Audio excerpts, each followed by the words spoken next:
পেঁয়াজের পাতা আর আলু দিয়ে সবজি রান্না করব। যারা জানেন না তারা দেখে নিন ঝটপট আমার রেসিপি, আর যারা জানেন তারাও দেখে নিন আমার রান্নার প্রসেস।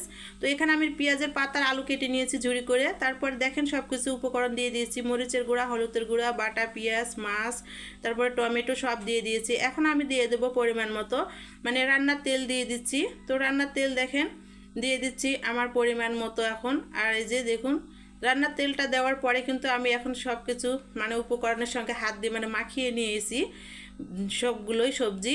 এখন আমি মানে এগুলো উঠাই দিলাম রান্নার জন্য। তারপরে এখন আমি একটু ঢাকনা দিয়ে দিচ্ছি মানে সিদ্ধ হওয়ার জন্য। কিছুক্ষণ পরে ঢাকনাটা আমি উঠাই নিলাম। আর দেখেন সবজিটা কিন্তু আমার একদম মানে রান্নাটা সিদ্ধ হয়ে গিয়েছে। আর এখন আমি একটু কষায় নাড়াচাড়া করে কিন্তু সবজিটা নামিয়ে ফেলবো। তখন সবজি থেকে অনেক পানি বের হয়েছে, এজন্য কিন্তু আমি একটু জাল করে নিচ্ছি। তারপরে দেখেন জাল করার পরে কিন্তু আমার সবজি রান্না কমপ্লিট হয়ে গেছে। এখন আমি চুলা থেকে নামিয়ে ফেলবো।